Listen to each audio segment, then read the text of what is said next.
Emily Chang, Brotopia, Breaking Up the Boys Club of Silicon Valley.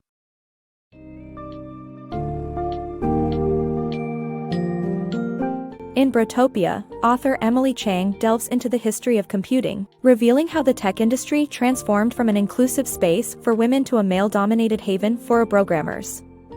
Early on, women were the pioneers of programming, but the industry took a sharp turn in the 1960s when men began replacing their female counterparts. Factors such as misleading reports, mass media portrayals, and prejudices turned computer science and technology into an intimidating and unwelcoming field for women. This summary will explore the evolution of female representation in tech, the rise of bro culture, and the effects that such an exclusionary environment has on both employees and consumers.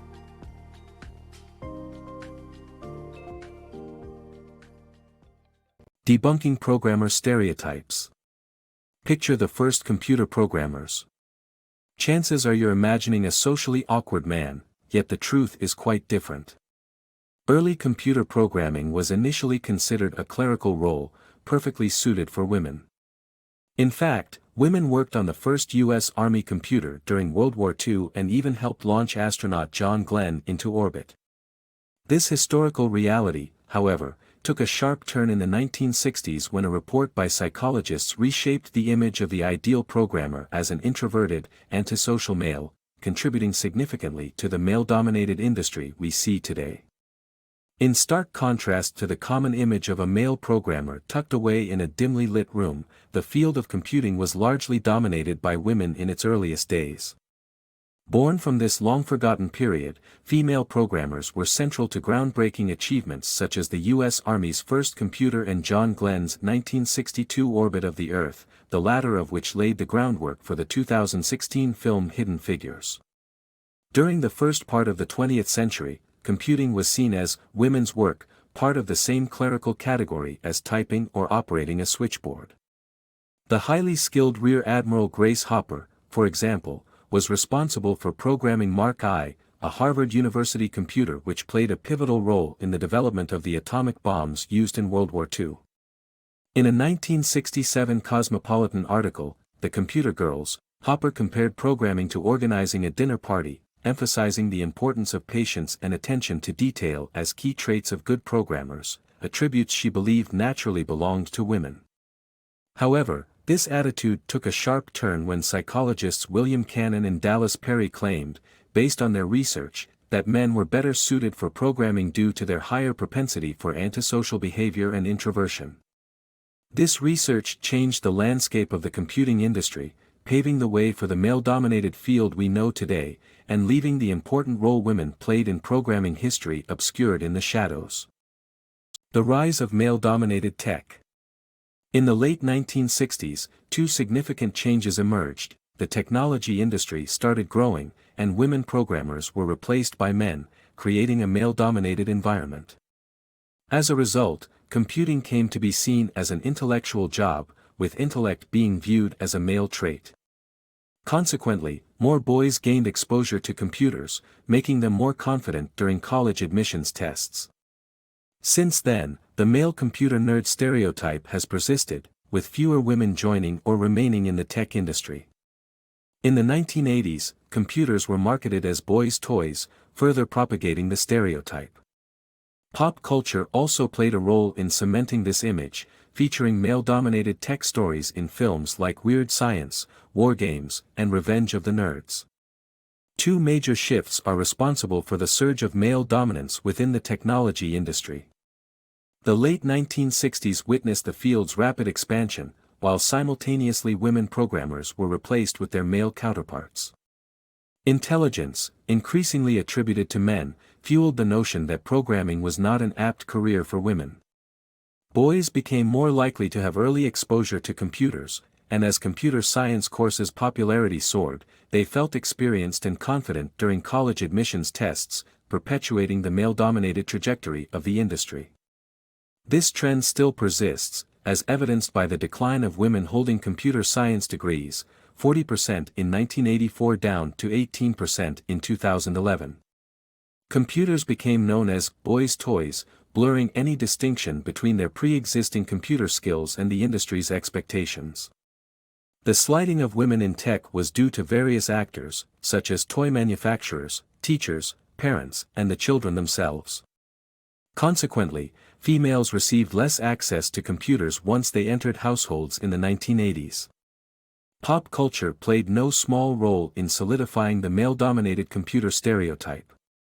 Films like Weird Science, War Games, and Revenge of the Nerds all showcased nerdy males demonstrating impressive computing skills to win over women. Due to these overwhelming societal influences, few women were left in the tech industry, and bias against them continued to impact their presence, a pattern leading back to the present-day male-dominated state of the technology field. Bro culture's unwelcoming environment. The tech industry's growth has led to the rise of the programmer stereotype and a work hard, play hard mentality that often creates unwelcome and uncomfortable environments for women. Business deals occur in settings like hot tubs or strip clubs, making women question whether attending these meetings is worth the risks to their credibility and safety. Silicon Valley's normalization of strip clubs and sex parties celebrates male fantasies while undermining the professional standing of women. The patriarchal structures within the industry jeopardize opportunities and respect for female employees. The rapid growth of the tech industry has given birth to the so-called programmer, a fusion of the terms bro and programmer. This persona brings with it a male-dominated, work hard, play hard environment that often leaves women feeling alienated and unwelcome. A prime example lies in the fact that many business deals are made in locations such as hot tubs or even strip clubs, causing professional discomfort and difficult decisions for female employees in attendance. To emphasize how ingrained this culture has become, employees of Yelp have even nicknamed the Gold Club Strip Club Conference Room G. Situated in Silicon Valley, a region notorious for sexual harassment allegations, the tech industry's troubling relationship with gender equity is far from a secret.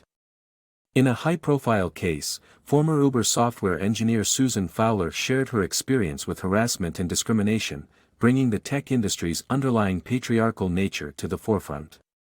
Silicon Valley's celebration of sex parties, fueled by a false narrative of progressive free love, only benefits the industry's predominantly male workforce. In reality, these parties propagate male fantasies of dominance and undermine the professional status of the women who attend.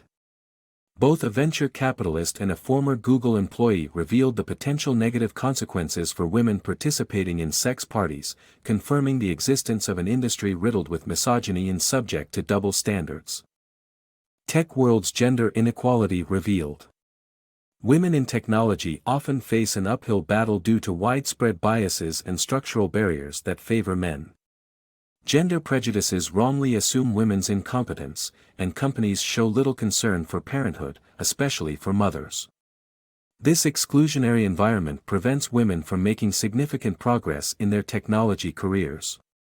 The tech industry has flourished with remarkable success stories, yet the triumphs of women like Marissa Mayer and Susan Wojcicki are frequently perceived as rare occurrences. Instead, the narrative highlights the abilities of their male counterparts when they succeed. This illustrates an unfair comparison that underestimates women's potential. One glaring example of gender bias is the assumption that women's work warrants more scrutiny. Women are often expected to double-check their coding, despite evidence proving their competence. A study from GitHub revealed that when coder gender is undisclosed, women's work receives more approval than men's. The disparity between male and female-led companies receiving venture capital investments speaks to another injustice. Male-founded businesses attracted $58 billion in funding, whereas female-founded ones amassed just $1.46 billion. How can we expect women to thrive in the tech industry under such disproportionate financial support? The very infrastructure of tech companies often caters to single men, undermining working parents, and particularly mothers. Companies like Google entwine work and social life by offering on-site amenities, arguably encouraging employees to linger at the office. Parenthood appears to be an afterthought in these work environments, revealing a disregard for family life. Mothers face an additional layer of discrimination, as exemplified by Janica Alvarez, CEO of Naya. Investors have questioned her ability to juggle her business and her children, yet her husband and business partner has never encountered such inquiries. The tech industry's exclusionary nature hinders women from breaking into it and advancing their careers. It's time to examine the root cause of this gender imbalance and champion for equal opportunities. Unintentional obstacles to diversity. Silicon Valley may not intentionally exclude women, but several prevailing hiring practices inadvertently support male dominance. A false belief in meritocracy often fosters non-diverse staff, as companies hire conforming ideologies instead of focusing on genuine merit. This inhibits organizations from recognizing and addressing biases. To combat this, proactive measures should be taken to foster diversity in the workplace. The consequences of a homogeneous workforce in tech are extensive, affecting not only employees but also consumers, as those who create new technologies may lack empathy or understanding towards marginalized groups. Silicon Valley doesn't aim to keep women at a distance, but certain hiring practices unintentionally amplify the male presence. While many organizations in the field claim to prioritize meritocracy, their actions often suggest otherwise. Take PayPal, for instance. While the company openly prides itself on merit-based hiring, its early staff mainly comprised founder Peter Thiel's friends and acquaintances who shared similar ideologies. This created an illusion that the predominantly white, educated male staff were the best contenders in the industry. The misconception hinders firms from recognizing and addressing underlying biases. Altering a culture is a significant challenge once the status quo has been established. Males in power tend to refer their male friends for job opportunities, perpetuating the gender disparity. Diversity advisor Joel Emerson recommends appointing a dedicated head of HR responsible for promoting diversity before a company reaches 50 employees. Alternatively, companies like Pinterest opted to request referrals explicitly from underrepresented groups, effectively boosting workplace diversity. Mainstream culture's marginalization of certain groups exacerbates their struggle to enter the industry. When a homogeneous group of white males dominate the tech landscape, it can generate detrimental repercussions on consumers. The creator's inherent biases attached to a product may unwittingly perpetuate misogyny and racism. For example, the online harassment faced by female game developers highlights the lack of safeguards on platforms like Twitter due to its creators' limited understanding of diverse perspectives. Inclusivity boosts profit margins. A shift towards gender inclusivity in the tech world can lead to significant improvements in business performance. When companies strive to eliminate sexism, they often experience growth in their customer base, as seen with the online game League of Legends. Women contribute to 70 to 80% of consumer purchases and empathize with customer needs, making their input invaluable in designing products and services. Moreover, studies show that companies with diverse leadership yield higher earnings, generate more creative perspectives, and have lesser failure rates. Tech companies should recognize the untapped potential in diversifying their workforce to foster greater success. Fostering gender inclusivity isn't just about fairness and equality, it can be a powerful catalyst for better business performance. As companies work to eliminate sexism and enhance inclusion, they often find that their customer base expands, ultimately benefiting their bottom line. For example, the online multiplayer game League of Legends experienced a surge in monthly users from 67 to 100 million when they started suspending abusive gamers and providing explanations for their actions. Having women involved in the tech industry makes business sense, as they influence a significant percentage of consumer purchases. Empathy, often stereotyped as a female trait, can endow businesses with the ability to understand and address customer needs effectively. This adaptive advantage is crucial when designing new products and services. Companies with diverse leadership have been proven to generate superior financial returns. A study conducted by the International Monetary Fund, IMF, indicated that European companies with 40 to 60% women leaders experienced better results. These diverse leadership teams display higher levels of creativity, critical thinking, and varying perspectives, lending a competitive edge to their organizations.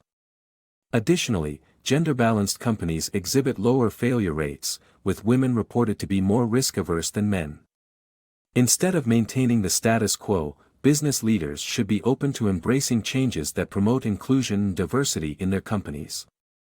The tech industry can only gain by becoming more welcoming towards women and leveraging the potential of a diverse workforce.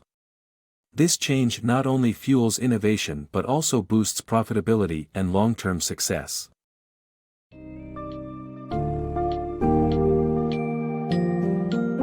The tech industry's journey from a clerical work to a boys' club has had significant consequences, inadvertently leading to a disadvantaged position for women. By combing through historical evidence and outlining the cultural shifts that have reinforced the inherent biases of the industry, Brotopia unveils a grim reality that affects not just women within the workforce but also the consumers and the technology being developed. Highlighting the importance of diversity and inclusivity, the book advocates for a shift in mindset and a renewed focus on fostering a more balanced workplace environment in the tech industry. This transformation starts with understanding the history, acknowledging the missteps, and striving for a brighter, more inclusive future.